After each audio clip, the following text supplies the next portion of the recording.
matukio mengine ya ubakaji ambayo yamejitokeza katika tarehe na maeneo tofauti ambayo pia tungependa kuyatolea taarifa, kwamba mnamo tarehe 24 mwezi wa pili mwaka huu, ilikuwa ni majira ya saa 5 za asubuhi huko katika kijiji cha Nyampande, kata ya Nyampande, wilaya ya Sengerema, mwanafunzi wa kidato cha 3 shule ya sekondari Nyampande ambaye umri wake ni miaka 16, ambaye jina lake tunalihifadhi kwa sababu ya sheria.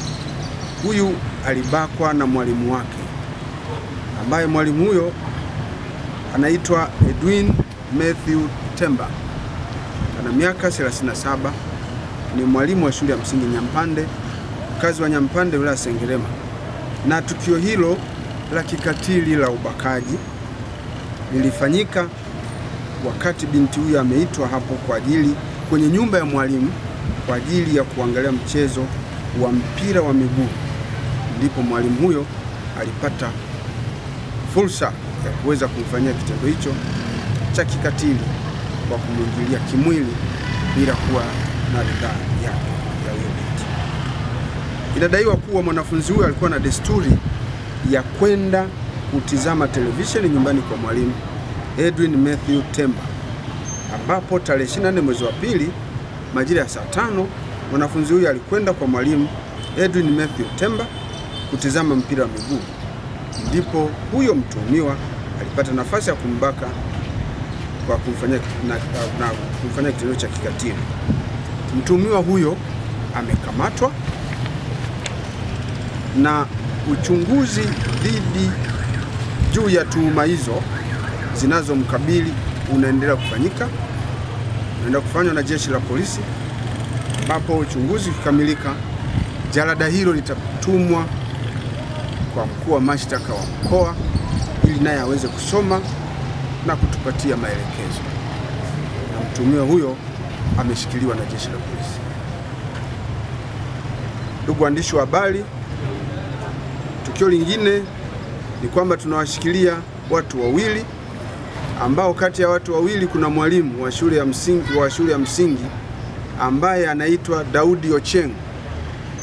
Huyu ana miaka 37, na mwingine anaitwa Adon Sospita, ana umri wa miaka 53, ni wakazi wa Ibisabageni, wilaya ya Sengerema, mkoa wa Mwanza. Hawa pia wanashikiliwa kwa tuhuma za kumbaka mtoto wa miaka 10 na mwanafunzi wa shule ya msingi Bukala. Na kitendo hicho cha ubakaji kilifanyika kwa nyakati tofauti. Ni kwamba mwezi wa 10 mwaka jana hadi mwezi wa 2 mwaka huu, miliki wa nyumba anamoishi muhanga wa tukio Adon, ambaye anaitwa Adon Sospita, kwa nyakati tofauti alimfanyia kitendo cha kikatili kwa kumbaka mtoto huyo, ambapo alimuita ndani ya chumba chake ili waweze kuangalia tamthilia kwa pamoja. Mtu huyo aliendelea kumfanyia kitendo hicho mara kwa mara hadi ilipobainika, ambapo ilikuwa ni Februari 2025 mwaka huu.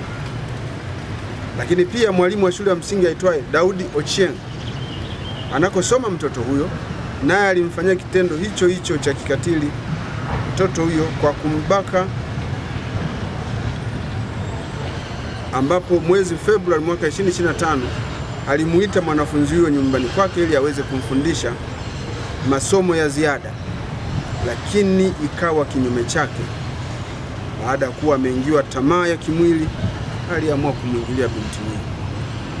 Mnamo tarehe 26 mwezi wa pili mwaka huu majira ya saa 5, mama mzazi aligundua afya ya mtoto wake kuwa inadhoofika, ndipo aliamua kumpeleka hospitalini kwa uchunguzi zaidi.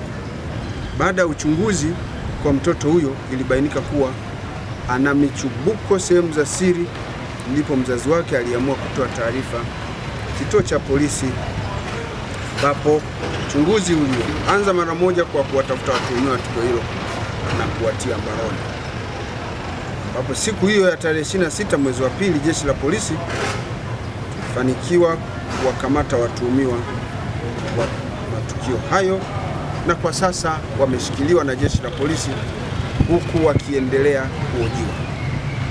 Jeshi la polisi katika mkoa wa Mwanza tulipokea taarifa kuwa katika nyumba ya kulala wageni ambayo inajulikana kwa jina la First and Last Guest House kuna mwanamke ambaye amekutwa katika chumba namba 3 akiwa amefariki dunia. Jeshi la polisi baada ya kupokea taarifa hiyo, mara moja tulifika katika eneo la tukio ambapo ni eneo la Usagara katika wilaya ya Misungu, ndipo ilipo hii nyumba ya kulala wageni ambayo inaitwa First and Last Guest House. Baada ya kufika katika nyumba hiyo ya kulala wageni, ndipo uchunguzi ulianza mara moja. Katika uchunguzi huo ilionekana kwamba siku ya tarehe 18 mwezi wa 3 mwaka 2025 ilikuwa ni majira ya saa 1 za jioni, alifika mgeni ambaye ni wa jinsia ya kiume katika nyumba hiyo na kuchukua chumba namba 3 baada ya kujitambulisha kwa kujiandikisha katika kitabu cha wageni kuwa anaitwa Bilal William, mzaliwa wa Geita, kazi yake ni fundi, ambaye alieleza kwamba alikuwa akitokea Chato kuelekea Nzega. Mgeni huyo baada ya kulipa fedha aliweza kupewa chumba hicho namba 3 na hivyo kuweka mizigo yake. Mgeni huyo ilipofika majira ya saa 4 za usiku aliaga wahudumu katika hiyo nyumba ya kulala wageni kwamba anakwenda kutafuta chakula. Lakini ilipofika usiku mkubwa majira ya saa 8 hivi, mgeni huyo alirudi akiwa ameongozana na mwanamke ambaye hata hivyo hakuweza kufahamika jina lake. Mwanamke huyo pamoja na mgeni waliingia katika chumba hicho namba 3 kwa ajili ya kupumzika. Mwanamke huyo umri wake unakadiriwa kuwa ni kati ya miaka 30 mpaka 34. Ilipofika majira ya saa 12 alfajiri siku ya leo, sasa wahudumu walianza kufanya usafi, na wakati wakifanya usafi walibaini kwamba katika chumba namba 3 alipolala yule mgeni jana, mlango ulikuwa umefungwa kwa nje, kwa maana komeo lilikuwa limefungiwa nje huku kukiwa kuna kufuli. Hali hiyo iliwapa wasiwasi mkubwa, hivyo waliamua kufungua kuona ndani kuna nani au waweze kutoa msaada gani. Lakini walipofungua katika chumba hicho walimkuta mwanamke huyu ambaye aliingia na huyo mgeni usiku wa jana akiwa amefariki dunia, huku akiwa amefungwa kitambaa usoni, na walipomwangalia katika shavu lake waliweza kuona alikuwa na majeraha yanayoonyesha ni kama vile mtu amekwaruzwa na kucha. Lakini baada ya kuona hali hiyo, wahudumu hao mara moja walitoa taarifa kwa jeshi la polisi, ambapo ndipo askari waliweza kufika na kufanya uchunguzi. Uchunguzi katika chumba hicho namba 3 kiliweza kufanyiwa ukaguzi wa hali ya juu na askari wetu wa jeshi la polisi, ambapo waliweza kubaini kwamba ni kweli binti huyo alikuwa amefariki dunia, lakini akiwa na majeraha ya kukwaruzwa na kucha sehemu za shavuni, huku akiwa amefungwa kitambaa usoni. Lakini pia waliweza kubaini kwamba mwanamke alikuwa uchi, mwili wake umekuta ukiwa uchi, hajavaa nguo. Lakini walivyoangalia pembeni, uchunguzi wetu umebaini kwamba kulikuwa na chipsi sahani 2, chakula maarufu kama chipsi sahani 2, lakini pembeni kwa kuna chupa ya pombe 1 ambayo ni pombe kali aina ya Kevant, lakini kwa kuna chupa nyingine ya bia ambayo inaitwa Kesto Light.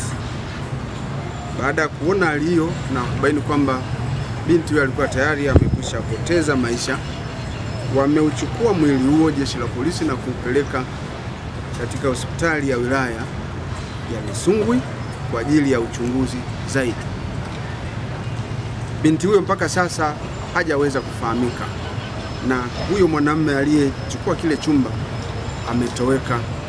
Jitihada za kumsaka mwanamume huyo zinaendelea, na jitihada za kuwajulisha watu mbalimbali waweze kufanya utambuzi kwa mwanamke huyo ambaye amekutwa amefariki pia zinafanyika. Jeshi la polisi kwa Mwanza, tunaomba wakazi wa eneo hilo la Usagara na maeneo mengine yaliyo jirani na Usagara kufika katika hospitali ya wilaya ya Misungwi kwa ajili ya kufanya utambuzi kama kuna mtu ambaye ana ndugu yake ambaye ni wa jinsia ya kike wa umri huo na ametoweka katika mazingira ya kutatanisha, wafike kwa ajili ya kufanya utambuzi. Lakini jeshi la polisi linatoa wito kwa wananchi wote ambao wanaweza kawa na taarifa kwa namna moja au nyingine zitakazoweza kusaidia jeshi la polisi kumkamata huyo mtuhumiwa aliyechukua chumba namba 3 ili tuweze kufanikisha kazi hiyo.